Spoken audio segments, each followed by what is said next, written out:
Olá, gente, tudo bem? Vamos para a nossa segunda aula de resíduos na agroindústria, tá certo? Essa é a segunda parte para complementar a aula dada anteriormente. Tudo bem? Vamos ao que interessa. Hoje a gente vai falar um pouco sobre coleta seletiva e reciclagem. O que é que se fala hoje tanto em coleta seletiva? Não é isso?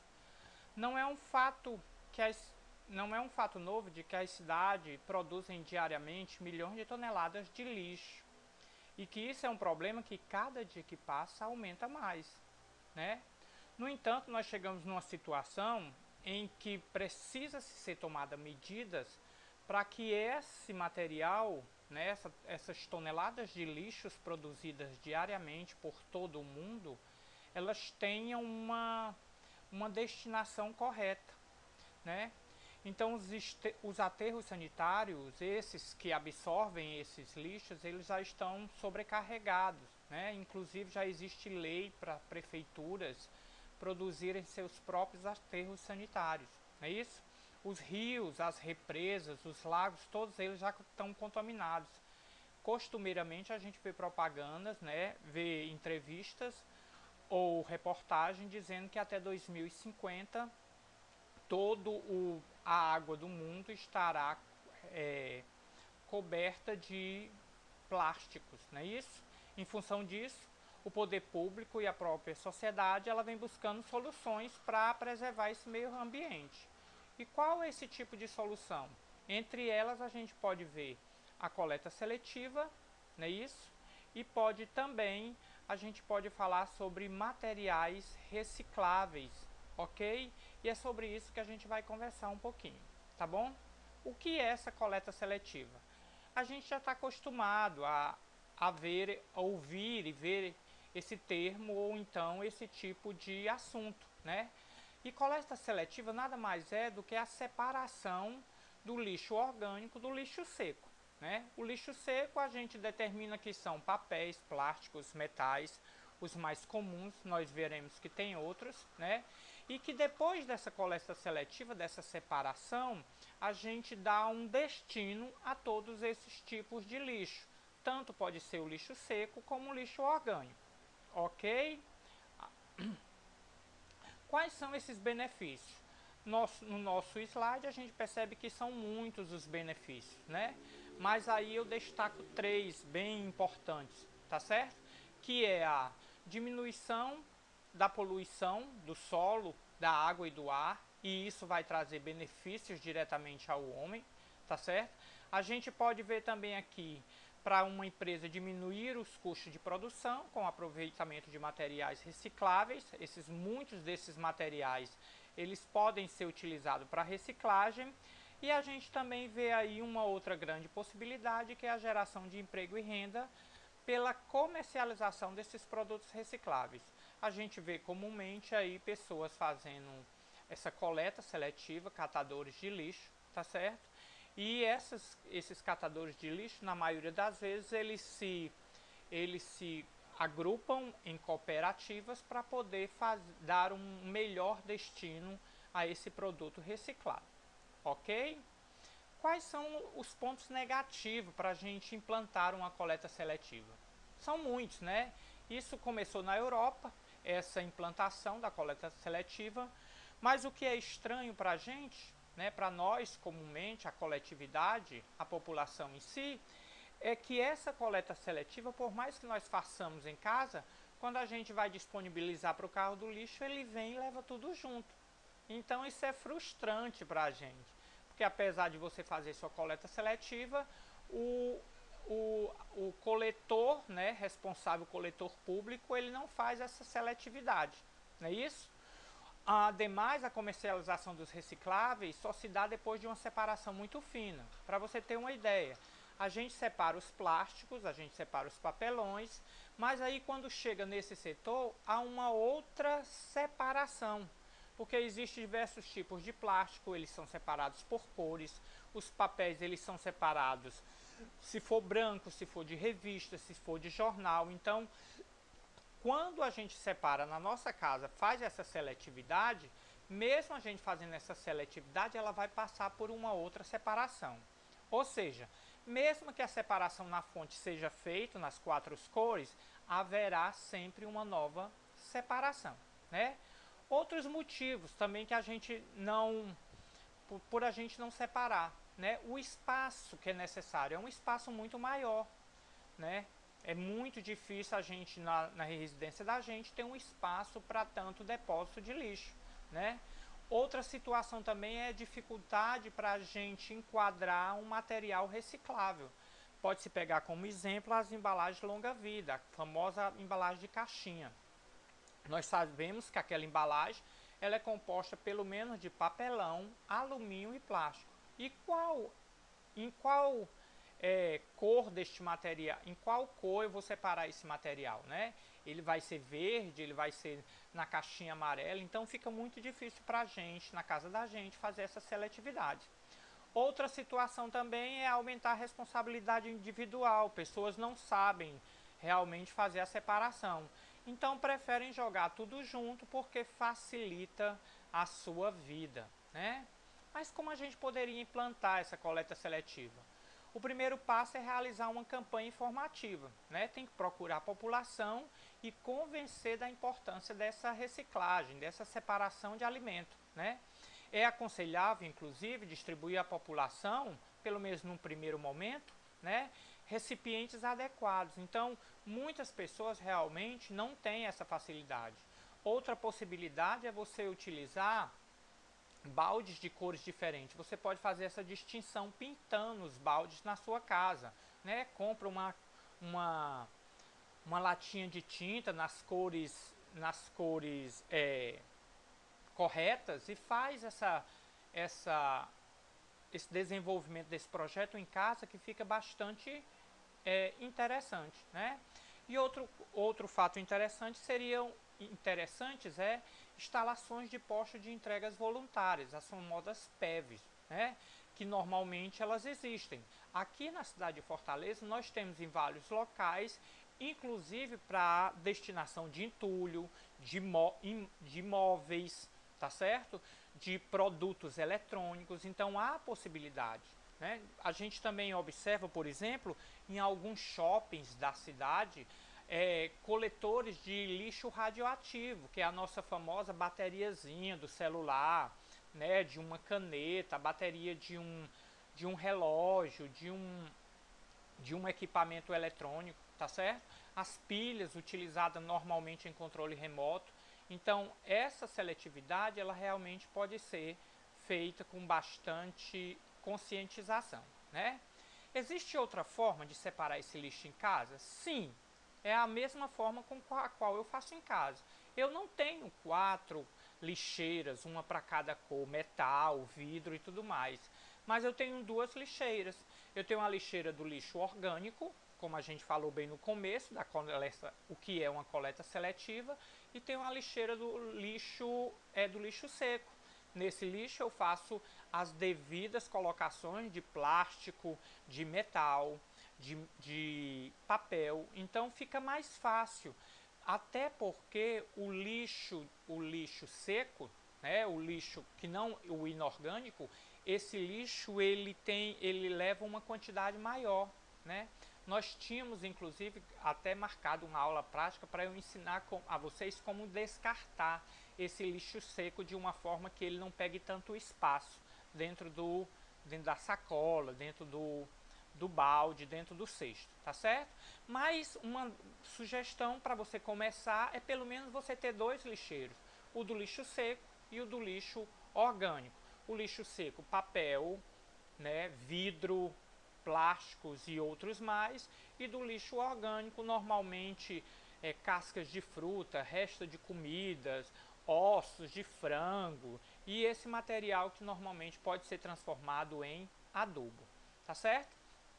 Essas seletividades ela pode ser feita de várias formas. A mais comum que a gente conhece é a porta a porta. É o cara, o catador, o reciclador que vem na nossa porta e a gente faz essa entrega voluntariamente, né? Isso é muito comum no nosso dia a dia. Também pode ter esses postos de entrega voluntária. Nós temos aqui na cidade de Fortaleza, em vários locais. Pode ter em postos de trocas, esses postos de trocas, né, inclusive, por exemplo, nós temos a concessionária de energia pública que ela faz essa coleta, inclusive a coleta de óleo, tá certo? O óleo usado, e pode ser em programas internos de coleta seletiva. Então, essas são as formas de você fazer essa coletividade desses lixos, tá certo? Esse lixo, ele vai para onde depois? Ele pode ir para 3 locais. Ele pode ir para um aterro sanitário, que era a obrigação de prefeitura já há pelo menos 2 anos ter implantados em todos os seus municípios, né? Algumas prefeituras estão fazendo parcerias entre si para que possam fazer aterros comunitários coletivos municipais, mas é a obrigação de ter aterros sanitários. Inclusive, esses próprios aterros sanitários, eles podem ser produtores de um tipo de energia através da produção transformar o metanol, né, a energia que existe lá, transformar em energia elétrica, tá certo? Pode ser também incinerado, normalmente esses produtos incinerados são os produtos farmacêuticos, e também podem ser direcionados para a usina de compostagem, tá certo? Que são usinas que fazem adubo, que produzem adubo. Tudo bem? A gente aqui agora vai ter alguns slides explicando quais são as cores desses lixos para você aprender a fazer essa coleta seletiva, tá certo? Então lembra do azul. O azul normalmente ele é utilizado para papel e papelão. Aí tem uma lista no slide, vocês podem dar uma olhada. Tem uma lista da quantidade de produtos que podem ser considerados papelão.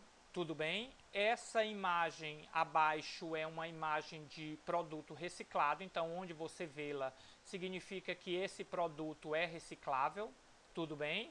A gente também tem um vermelho, que normalmente o vermelho ele é direcionado para plástico. Vejam que na imagem do centro, né, essa imagem aqui, ela tem presente nela um numeral. E esse numeral se refere ao tipo de plástico que é utilizado. Porque nós sabemos que existem diversos tipos de plásticos, né? Entre ele o polietileno tereftalato, o polipropileno, tá certo? O poliestileno. Então, quando você pegar qualquer produto que tenha sido feito de plástico, de polímero, você pode embaixo, né, ou em algum local dessa embalagem, verificar essa imagem, tá certo? A imagem lá do triângulozinho, a imagem mostrada anteriormente, essa imagem com esse numeral. O numeral que estiver dentro dessa imagem significa que é esse tipo de material. Ou seja, como a gente viu no slide anterior, que era o número 1, então significa que aquele produto que tem aquele símbolo com aquele numeral é feito de polietileno de tereftalato, o famoso PET, que normalmente é utilizado nas garrafas de refrigerante. Deem uma olhada aí, nós temos diversos exemplos desses materiais, ok? Nós temos a cor verde para o vidro, né? Normalmente esse vidro eu aconselho a vocês que quando for descartá-lo, coloquem pelo menos dentro de uma sacola plástica e vede essa sacola plástica, porque no momento que vai ser feita essa coleta pelo carro coletor, esse material lá dentro ele é compactado e esse vidro pode quebrar e pode causar ferimento às pessoas que vão manusear esse lixo. Tudo bem? Nós temos também o amarelo, que normalmente é utilizado para metal.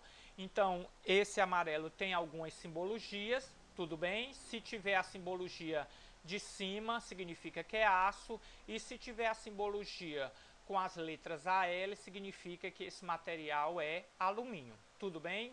Então, a corzinha é amarela, ok? Nós também temos a cor marrom, que é direcionada para lixo orgânico. Normalmente alimentos, restos de alimento, cascas de frutas, de legumes, raízes, tubérculos, todos eles podem ser colocados no lixo orgânico, ou marrom. Ou, né, como eu já disse anteriormente, você pode fazer essa seletividade na sua casa com pelo menos duas lixeiras. tudo bem? Um para lixo orgânico e outro para os demais que a gente viu anteriormente. Nós também temos a madeira, né? Que ela também tem uma cor, que é a cor de lixo preto. Normalmente esse material a gente encontra em locais de grandes construções, tá certo? Ou em locais que fabricam móveis, tudo bem? Que aí você vai realmente encontrar esse tipo de lixeira na cor preta, né? Nós também temos o lixo radioativo. Esse lixo radioativo, ele também tem as suas cores seletivas, a gente no finalzinho vai ver um slide com eles, e normalmente esse lixo radioativo ele não pode ser dispensado junto com o lixo seco, tá certo? Esse lixo normalmente ele tem minerais que contaminam o solo, contaminam as águas e não é interessante. O interessante é que você faça essa guarda em casa. Eu faço isso normalmente, vou juntando pilhas, vou juntando bateria, tudo que eu tenho de eletrônico, para depois eu ir a um ambiente especializado e eu dispenso esse tipo de lixo radioativo. Tudo bem? A gente tem a cor branca, que normalmente ela é utilizada para colocar resíduos de ambulatório, né, e do sistema de saúde.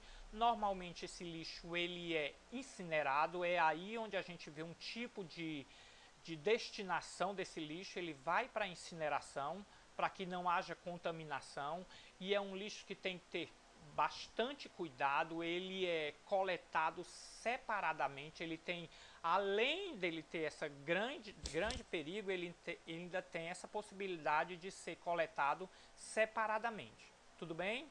A gente tem ainda os resíduos contaminados, tá certo? Aí nós temos alguns exemplos de resíduos contaminados, que consistem em materiais que não podem ser colocados junto aos reciclados, tá certo?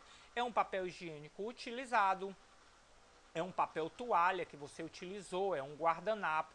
Então esse material, por exemplo, o papel higiênico, ele não pode ser utilizado nas cores para o papel higiênico, porque esse material ele está utilizado. Então ele não pode ser direcionado para uma reutilização. Tudo bem? Aí foi a imagem que eu disse para vocês, as imagens das coletas seletivas. Normalmente a gente está habituado só às 4 primeiras, que é papel, plástico, vidro e metal. Mas eu trouxe esse slide para que vocês possam ver que existem outros tipos de cores, tá certo? E, inclusive nós temos aí os resíduos radioativos. Tudo bem? Vou prosseguir, ok? E aí fica a reflexão, uma foto que eu coloquei no finalzinho, para que a gente possa refletir sobre essa coleta seletiva. E já fica a minha sugestão para que vocês passem a fazer isso dentro de casa, ok? Além desse material que eu estou disponibilizando hoje, temos uma atividade relacionada aos resíduos agroindustrial primeira parte e resíduo agroindustrial segunda parte. Então não é isso que nós queremos para a nossa vida, sujeira, né? Esse tipo de situação. Então comecem a pensar nessa possibilidade de fazer essa coleta seletiva dentro de casa, para que lá na frente, quando você chegar em uma empresa, você já esteja habituado. Lembrando que essa coleta seletiva a gente já faz na escola, né? Nós não temos, digamos assim, uma estrutura muito boa para essa coleta seletiva, mas nós temos sim coletores seletivos presentes na nossa escola. É isso, gente. Um beijo, um grande cheiro e fique em casa, tudo bem? Obrigada.